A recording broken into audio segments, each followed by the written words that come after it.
Assalamu alaikum students. Today we are going to discuss mensuration. आज हम बात करेंगे mensuration के बारे में. तो युस आज टॉपिक छो अत मतलब mensuration. Mensuration छ ऐसे JKSSB युक टॉपिक mensuration. ठीक छ. आज बारस मुझ करो इस कथ आज mensuration क्या हो. इस mensuration छो mensuration एग्जामस मज डेफिनेटली क्वेश्चन पृछान या क्वेश्चन ना क्या बल्कि हेकान अत रिलेटेड वारिया क्वेश्चन तुम पृछित मगर mensuration अगर तय पाई आसि mensuration लगभग बन बह यह गसान 7th क्लास पे स्टार्ट 7th 6th क्लास पे स्टार्ट तो इस mensuration यह mensuration वारिया फार्मुलाज अगर वो वारिया फार्मुलाज अत यमो फार्मुला जरिए पे क्वेश्चन सॉल्व करान तो तम फार्मुला जरिए क्या तम फार्मुला पे तम याद करान तमो मज पे एग्जामस मज अच फार्मुला गसान मशित तो नतीज गसान सोन क्वेश्चन गलत तो आज हेचना बह तम बेसिक तुह फार्मुला कित पे तमो फार्मुला पे बाकी फार्मुला ड्राइव हेकान कर कित तमो फार्मुला पे अकि फार्मुला पे बाकी फार्मुलाज हेकान कड़ ठीक तो युस mensuration टॉपिक अत mensuration मज जो चीज अ गो 3D शेप्स ब्या गो 2D शेप्स ठीक 2D शेप्स आज करो गो कत 3D 2D शेपन मतलब ठीक 2D शेप्स कम गई अगर तुम वुचान तुम रियल लाइफ मज चीज वुचमत फॉर एग्जांपल स्क्वेयर स्क्वेयर वुचमत रेक्टेंगल वुचमत या ट्रायंगल वुचमत या पैरेललोग्राम वुचमत या ट्रेपीजियम वुचमत या रम्बस वुचमत फिगर तुम वुचम ठीक तो आज यस फिगर तुलो सह तुलो स्क्वेयर क्या तुलो स्क्वेयर आज करो स्क्वेयर कत ठीक स्क्वेयर क्या गो स्क्वेयरस कित फार्मुला अमिक एरिया कत बराबर ठीक अगर गो mensuration पे गो mensuration is the branch of geometry it is also branch of geometry branch of geometry mensuration branch कमिक geometry ठीक geometry मज पे वारिया शेप्स हेकान वुचित रोजमर्रा जिंदगी मज वुचान वारिया शेप पे ठीक यमो शेपो मज अहम चीज यथ वन स्क्वेयर ठीक स्क्वेयर अगर तुम वुचमुत स्क्वेयर ये फिगर यानी स्क्वेयर गो सह चीज या चोनवे साइड पान वन बराबर यानी चोनवे साइड पान वन इक्वल यानी यूता यह साइड यूता यह साइड यूता यह साइड यूता यह साइड मगर सवाल पैदा गसान यम सात स्क्वेयर वुचान अत स्क्वेयरस वन एरिया कड़न या अत स्क्वेयरस कड़न पेरीमीटर या अत स्क्वेयरस कड़न डायगोनल ठीक अम बह हाव गो तुह एरिया कित कड़ान एरिया पे हेको पे पेरीमीटर कड़ित एरिया पे हेको पे डायगोनल कड़ित ठीक तो एरिया क्या बराबर अगर एरिया करो एरिया कत करो एरिया ऑफ स्क्वेयर ठीक एरिया ऑफ स्क्वेयर करो कत यम सात स्क्वेयर वुचान अम मतलब गो अगर यह स्क्वेयर अमिक प्रत कत स्क्वेयरस मज प्रत कत साइड बराबर अगर यह 5 फॉर एग्जांपल ये कोत 5 ये 5 ये 5 फॉर एग्जांपल अगर यह 3 ये 3 यह 3 यह 3 ठीक अगर यह 3 यह 4 यह बदल कि तेल हेको तथ स्क्वेयर वन क्या ठीक गो स्क्वेयरस मज प्रत कत साइड पान वन बराबर सपोज बह मान स्क्वेयर साइड हसा बराबर ए अम मतलब अगर यह ए क्या ए ये ठीक अमुक मे वन एरिया कड़न याद गि अमुक एरिया बराबर साइड इंटू साइड यानी मतलब गो बह ये लिखित अमुक एरिया हसा बराबर साइड स्क्वेयर साइड कत बराबर साइड ए गो ए स्क्वेयर बराबर कत एरिया ऑफ स्क्वेयर याद गि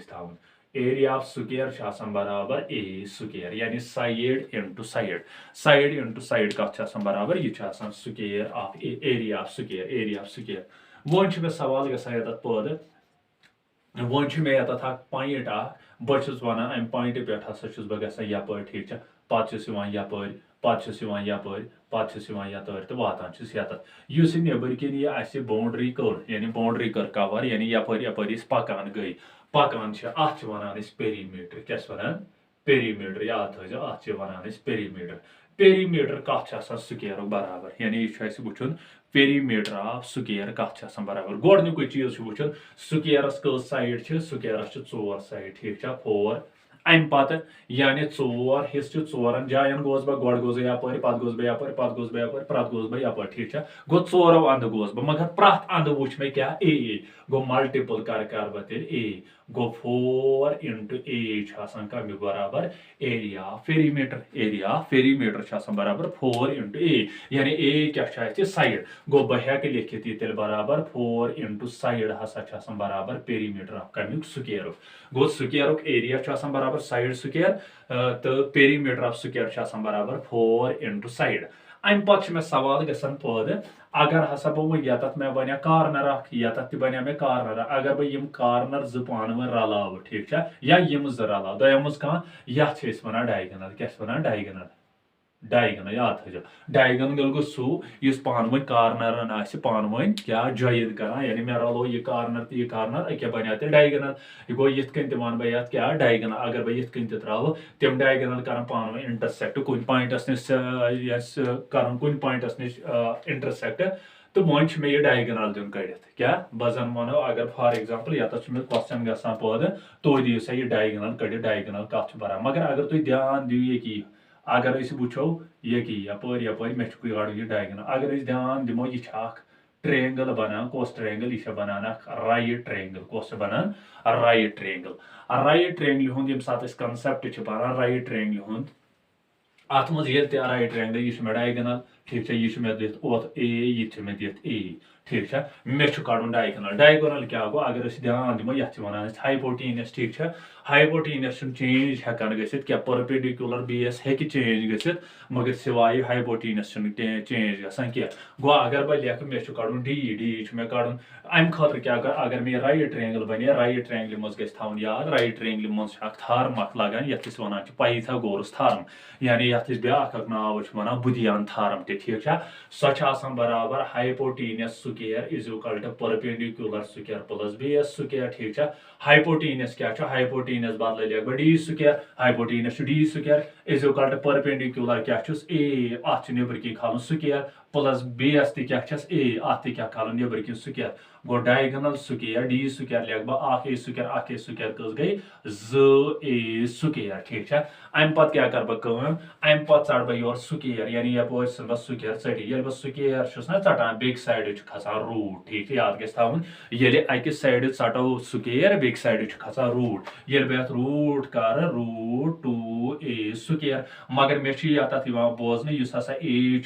दो लट ये बह 2 दिम अलग रूट ठीक एस दिम अलग रूट ठीक ए कस लट मगर दो लट स्क्वायर तो रूट गस कैंसल अत रूट अंडर रूट 2 बे रूदस ए नबर कि क्या गस स्क्वायर तो रूट कैंसल क्या रूटस पन वैल्यू 1/2 ये हेर तो रूट 2 बन तो रूट 2 2 गस कैंसल अत बचा खाली 1 ठीक 1 हेको इसलिए 1 लिखत या मत लिखत गो ये क्या द्रा तेल डायगोनल डी का द्रा बराबर 2a यानी अंडर रूट 2a या अगर बह ये लिख ए लिखस गोड़ तो अंडर रूट 2 लिखस पत यह गो ठीक मगर अगर ये ध्यान दिमो फिक्र मज ये ए मोनमुत क्या यह साइड ए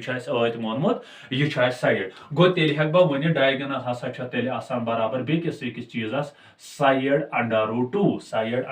2 मगर ये वुचान साइड अंडर रूट 2 ठीक गो अगर बह ये चीजस ये दिम नजर मे द्रा ये साइड अंडर रूट 2 मगर ब्या चीजा वो तेल ये ब्या चीजा नान अगर ोर डी स्क्वायर कड़न क्या ोर डी स्क्वायर कह द्राय मे बराबर 2 टाइम्स ए स्क्वायर मगर ए स्क्वायर ये बराबर एरिया गो बह तेल अम बदल लिख 2a ठीक वायर ए इज एरिया गो अगर बह टी चट स्क्वायर योर क्या खस अंडर रूट 2a ठीक 2a गो डी हेक बह ये आत लिखित डी हेक बह ये डी स्क्वायर हेक बह ये आत लिखित डी हेक बह ये यानी डायगोनल तेल बराबर स्क्वायर ए अंडर रूट 2 ठीक गो अमुक एरिया स्क्वायर बराबर साइड इंटू साइड तो पेरीमीटर बराबर 4 टाइम्स साइड अगर तो यह चीज रोज याद क्या तेल गस याद तेल हेको पेरीमीटर ये आत कड़ित ये साइड प्लस ये साइड प्लस यह साइड प्लस यह साइड अम मतलब गो यह साइड कोता ए ये कोता ए तो ये कोता ए तो हुत कोता ए बने 4 टाइम्स ए यानी ये दोनों करो एड यम बनन 4 टाइम्स ए गो सह द्राव बराबर 4a यथ कन ये द्राया 4a ठीक इथे कन डायगोनल कड़न डायगोनल बराबर d यानी a मतलब क्या गो साइड √2 अगर वो d स्क्वायर कड़न सह गो 2a क्या वायर a यानी ये a स्क्वायर बदल क्या एरिया यानी थो ठीक तो students pause the video to note it down तो अम पत करो कह एग्जाम्पल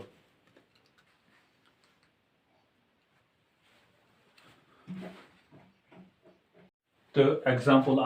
करो बेसिक पे करो स्टार्ट तो एग्जाम्पल गोडने नमो सहल एग्जाम्पल यह करो कोशिश सॉल्व करने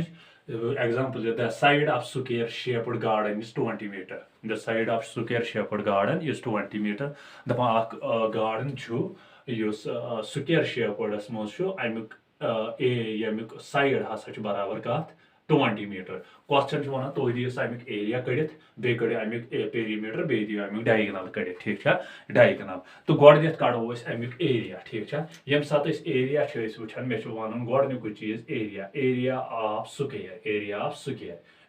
स्क्वायर वोन वन बराबर यानी साइड इंटू साइड यानी बह हेकन लिखित अम बदल ए स्क्वायर साइड साइड मतलब क्या गो साइड कस लट साइड गो यो 20 कर कस लट मल्टीपल 2 लट कर 2 लट यानी साइड कस लट साइड 20 ठीक 20 2 लट दिन मल्टीपल गो अम मतलब गो क्या 20 दिन मल्टीपल वुनी वोन स्क्वायरस मज प्रथ कह साइड बराबर 20 गो ये वुन वोन एरिया बराबर साइड इंटू साइड गो अख साइड तह 20 बे साइड तह 20 या यह हेकन बह यम लिखित 20 इंटू 20 ये 20 इंटू 20 करो सह वन बराबर 400 मीटर स्क्वायर क्या बन मीटर स्क्वायर अक्युक तोस मीटर बेक्युक तोस मीटर ये मीटर इंटू मीटर बन सह बन मीटर स्क्वायर गो यह बनो एरिया अम पे फाइंड कड़न पेरीमीटर क्या कड़न पेरीमीटर वोन वन बराबर सह 4 इंटू साइड 4 इंटू साइड गो 4 गो इथे कन इंटू साइड कत बराबर 20 गो 4 इंटू 20 क्या गो 80 क्या गोस 80 मगर ये मीटर क्या साइड अके लट ठीक ये थो ध्यान ये मीटर अके लट मिसाल कुछ सात ऑप्शनस मज तुम कड़ो सा अमुक क्या पेरीमीटर तत हे पेरीमीटर 80 मीटर स्क्वायर या 80 मीटर ठीक 60 मीटर स्क्वायर या 60 गो अमुक ऑप्शन क्या 80 ठीक क्या 80 मीटर क्या मीटर अके लट अम पे वन दपान तुम दियो सा डायगोनल कड़ित क्या दियो डायगोनल कड़ित गो डायगोनल फार्मूला वन d is equal to √2a d is equal to √2a go d थावन बह या a √2 सह शी कथा a लिखतोस यत गो a मतलब गो साइड a थोमुत अदमुत यानी वोन a मतलब क्या गो साइड कोता 20 बे क्या √2 गो यह बनो d ठीक d क्या द्राव 20 √2 ठीक so students pause the video to note it down तो next question find the length of diagonal of square दपान तुम दियो सा डायगोनल कड़ित स्क्वायर यमुक एरिया दियत बराबर 16900 यानी अस दिन डायगोनल कड़ित यानी डायगोनल मतलब क्या वो मे ओतान डायगोनल सह चीज कार्नर यानी यह दित मगर अमुक एरिया स्क्वायर दित बराबर 16900 ऑप्शन यम ऑप्शनों मज वो कुछ ऑप्शन ठीक मगर ये सात क्वेश्चन वो क्वेश्चनस मज गोडनुक चीज वन तुम दियो सा लेंथ ऑफ डायगोनल कड़ित लेंथ ऑफ डायगोनल मगर एरिया तुम दित एरिया यानी साइड दित क्या डायगोनलस मज लगान ए तौरत यानी साइड गो गोड ए कड़न यानी गोड साइड कड़न तेल हेको पता तेल हेको अमिस डायगोनल कड़ित गो साइड दित क्या साइड कित करो साइड वो तुम साइड हेको कड़ित कम एरिया ऑफ स्क्वायर ठीक गो गोडनेथ कड़ साइड गो बह हेकन लिखित एरिया ऑफ स्क्वायर हसा बराबर एरिया ऑफ स्क्वायर बराबर ए स्क्वायर यानी side square area of square और दित बराबर कत एरिया ऑफ स्क्वायर और दित बराबर 1690 गो बह हेकन लिखित ए स्क्वायर इज इक्वल टू 16900 ठीक यम चटो स्क्वायर योर क्या रूट 16900 1690 ये वुचान 1690 अगर बह 1690 हेकन ये लिखित 169 ठीक 169 यानी मतलब गो ये बह रूटस मज खान वन मे वुचन ए क्या नीर बह हेकन ए थत क्या हेकन ये हेको थत मगर अख चीज गि प्रॉब्लम इस नंबर यह ग सॉल्व कर मुश्किल अम खुद क्या कर बह कर अमुक स्क्वायर रूट क्या कर मे पी स्क्वायर रूट ऑफ 169 बराबर 13 स्क्वायर 13 इंटू 13 क्या गो 169 गो गो लिख बह 13 13 पत क्या 2 0 बह त्रा तेल 0 ठीक गो 130 दिमान बह कत लट जरब 2 लट ये बह 2 लट दिमान जरब सह बन मे 1690 गो अम मतलब गई 130 यह हेकन बह ये 1630 स्क्वायर रूट गि कैंसल अत क्या बचाव 130 गो ए कदरा बराबर 130 वन हेकन बह डायगोनल कड़ित गो डायगोनल फार्मूला क्या मे D is equal to A under root 2 गो डी थावन बह अति ए कोता ए 130 द्रामत वन ए 130 इंटू अंडर रूट 2 गो अस क्या द्रा डी बराबर 130 अंडर रूट 2 गो option number second correct answer ठीक मगर ब्या तरीका तरीक हेको कर सपोज अगर वो यतनुक चीज ये आय हेको कर क्या हेको अमे आय कर ये मे चीज दित डायगोनल मे कड़न मे कड़न डायगोनल मगर मे फार्मूला डायगोनल मे अतान वन डायगोनल फार्मूला ब्या चीज डायगोनल स्क्वायर बराबर 2 under root 2a under root 2 यह अंडर रूट 2a क्या बल्कि 2a डी स्क्वायर बराबर 2a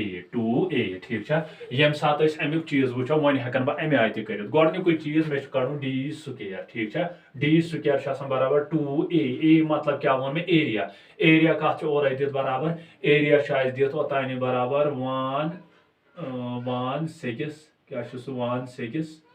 16900 ठीक अम पे स्क्वायर अगर बह ये स्क्वायर चाट योर क्या खस रूट गो 2 खस रूट 16900 खस रूट वनी कोर चेक ये 1690 यह बराबर ना स्क्वायर रूट चट यह बराबर 130 गो 130 रूट 2 थावन बह अति ठीक अत द्राव 130 अंडर रूट 2 ठीक ये आय हेको यह क्वेश्चन कर तो क्वेश्चन मज option number second correct answer ठीक so students pause the video to note students त्रीम क्वेश्चन वन the fencing required to side of the square field of area 4.4 दपान स्क्वायर फील्ड अत हसा फेंस कर मगर दोन साइडन कर मगर अमुक एरिया दित बराबर और तुम वो सा तेल तथ कोता लगान यानी ऑप्शन और दित ठीक मगर एरिया और दित ये सात करो मतलब गो तेल पेरीमीटर कड़न ये पेरीमीटर करो पेरीमीटर मज दोन साइडन नुन क्या वन दोन साइडन कर दोन साइडन तेल नुन गो पेरीमीटर तेल कड़न दोन साइडन तम खुद क्या करो ये सात पेरीमीटर वुचान पेरीमीटर बराबर 4 इंटू साइड मगर साइड ये दित ये एरिया दित गो गोड करो कोशिश क्या कर गोड छालो साइड क्या नेर साइड नेर एरिया मज गो बह लेखन तेल एरिया ऑफ स्क्वायर हसा बराबर साइड स्क्वायर यानी ए स्क्वायर ठीक गो एरिया और दित एरिया कोता दित 4 पॉइंट सन बह फिलहाल मिटा 4 पॉइंट थोस 4.84 इज इक्वल टू योर क्या ए स्क्वायर अगर बह योर चट स्क्वायर तो योर क्या रूट अम मज कर फिलहाल पॉइंट गब तो आसानी मूजूब ये बह पॉइंट कर गब ए नेर मे 4 अत द्रा मे 484 रूट स्क्वायर बराबर 222 इंटू 22 अगर बह लेखन 484 कित 22 होल स्क्वायर गो 22 कस लट लेखन 2 लट सह बन 484 स्क्वायर तो रूट गस कैंसल 2 गो अस क्या द्राव 2 ए कदरा बराबर 2 मगर यह करेक्ट आंसर क्या और दित क्वेश्चन एरिया पॉइंटस मज मगर तुम वो पॉइंट यप कत डिजिट तेल त्रा ये पॉइंट यप गो डिजिट गो यह बनो वन क्या साइड वन मे कड़न दोन साइडन पेरीमीटर दोन कड़न क्या गो दोन साइडन पेरीमीटर कर क्या लिख perimeter is equal to 2 into side 2 क्या न्यू मे 4 मगर मे क्या न्यू 2 न्यू मे अमे गर्ज खतर क्या मे दोनों हूं कड़न 2 इंटू साइड क्या द्रा 2.2 गो सह क्या नेर बराबर 2 2 जार क्या गो 4 पॉइंट 2 2 जार क्या गो 4 so our option is option number C दो this is part question number 3 so pause the video to note it down now दोयम चीज जियो मेंसुरेशन मज 2D shape there is rectangle ठीक है rectangle क्या गो अब rectangle गो सह चीज या साइड आसान पान बराबर यानी मतलब गो यह साइड आज बराबर यह यह साइड आज बराबर यह अगर स्क्वेयरस मज ओतान वो स्क्वेयरस मज गनवे साइड पान बराबर मगर यथ मज अपोजिट साइड्स पान बराबर ठीक है अपोजिट साइड्स बराबर तो अमुक एरिया कड़न डायगनल हे अत मगर अगर वो यथ मज प्रथ का एंगल बना क्या बराबर 90 डिग्री यम सात अमुक एरिया कड़ो कमुक एरिया ऑफ रेक्टेंगल ये कड़ो एरिया ऑफ रेक्टेंगल सह कत बराबर नजर थी यम सात बह एरिया कड़ सपोज दिस इज लेंथ यह क्या लेंथ तो यह ब्रेड ठीक है गो मे कड़न एरिया बराबर अमुक लेंथ इंटू ब्रेड कत बराबर लेंथ इंटू ब्रेड कमुक एरिया यानी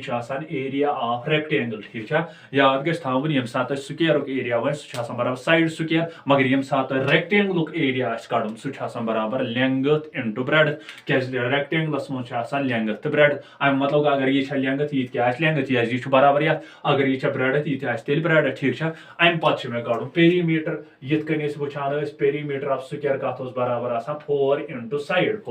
साइड तो पेरीमीटर ऑफ रेक्टेंगल कत बराबर पेरीमीटर ऑफ रेक्टेंगल बराबर याद गो अगर यह लेंथ क्या मिसाल फॉर एग्जांपल बदरास ये पे मे पत वोतुस बह यत पत वोतुस बह यत पत वोतुस यत पत वोतुस यत यानी मे यह अन बाउंड्री कर कवर यह बाउंड्री मे कर कत यानी अमुक यह मतलब गो पेरीमीटर गो अत बाउंड्री मज गोडनेथ यह लेंथ तो यह लेंथ ठीक है गो गोडनेथ लिख यह ठीक है गोडनेथ द्रास बह यह अत क्या लेंथ पत आस बह यप क्या ब्रेड गो प्लस कर बह ब्रेड ठीक है प्लस पत ये बह यप अत आई लेंथ पत बह यप गोस अत क्या ब्रेड अगर वो यम बने पेयर क्या बने पेयर यह बने लेंथ प्लस ब्रेड यह बने लेंथ प्लस ब्रेड गो तेल वन बह लेंथ हसा अमुक पेरीमीटर हसा बराबर 2 टाइम्स क्या length plus bread length plus गई 2 times length plus bread go perimeter of rectangle कत बराबर 2 times length plus bread one जन वो डायगोनल दिन कर डायगोनल क्या गो डायगोनल वो मे अतान डायगोनल गो सह कार्नरस पे कार्नरस तान वन डायगोनल कर गो लगाव तेल अतान फार्मूला क्या कत डायगोनल तेल बराबर डायगोनल बराबर डी स्क्वेयर यानी hypotenuse square is equal to perpendicular square base square plus hypotenuse क्या एल स्क्वेयर ठीक है इत कन हेको डायगोनल कड़ित कमुक डायगोनल रेक्टेंगल डायगोनल अगर वन तो योर स्क्वेयर चटू योर क्या खच रूट गो तेल वन बह यह बराबर B square plus L square या L square plus B square बराबर डायगोनल ऑफ कमुक डायगोनल ऑफ रेक्टेंगल ठीक है सपोज बह निमन यत एग्जांपल जरिए गए अंडरस्टैंड कित एरिया करान सपोज दपान तुम हसा रेक्टेंगल शेप यमिच लेंथ दिख फॉर एग्जांपल 15 मीटर ठीक है तो ब्रेड दिख 2 मीटर ठीक है तुम कड़ो अमुक एरिया यम सात बह एरिया कड़ अमुक एरिया कर खतर मे फार्मूला एरिया ऑफ रेक्टेंगल मे बराबर का लेंथ इंटू ब्रेड लेंथ कच 15 इंटू ब्रेड कच 2 15 2 जार क्या गो 30 मगर मीटर स्क्वेयर क्या मीटर स्क्वेयर यमुक मीटर तो यमुक मीटर बने मीटर स्क्वेयर गो यह बनो एरिया ऑफ रेक्टेंगल ठीक है वन जन मे अथ कड़न पेरीमीटर ऑफ रेक्टेंगल सह वो मे बराबर सह बराबर 2 टाइम्स यानी दोगन कस लेंथ तो ब्रेड गो 2 टाइम्स लेंथ कच 15 प्लस ब्रेड कच 2 ठीक है गो सह बराबर 2 15 तो 2 क्या गो 17 इंटू 2 क्या बन 34 मीटर द्राव बराबर क्या यह द्राव बराबर यानी लेंथ पेरीमीटर अम पत जन कड़ो डायगोनल कित कड़ डायगोनल खतर लगा ओतान फार्मूला यानी मे ओतान डायगोनल बराबर under root of L square plus B square चढ़ गो डी था ये एल कोता द्रास 15 15 स्क्वेयर प्लस ब्रेडथ कौच 2 स्क्वेयर क्या लेंथ 15 ये बह 15 दिमन 2 लट जरब सह बन 2 2 5 प्लस 2 दिम सह क्या बन 4 ये मे यह नीर बराबर d is equal to under root 5 2 2 5 plus 4 क्या गो 2 2 9 गो ये द्राय डायगोनल बराबर ठीक है ये मे आय क्वेश्चन करें तो students pause the video to note it down ठीक है अम पे बाकी लेक्चर तम बाकियन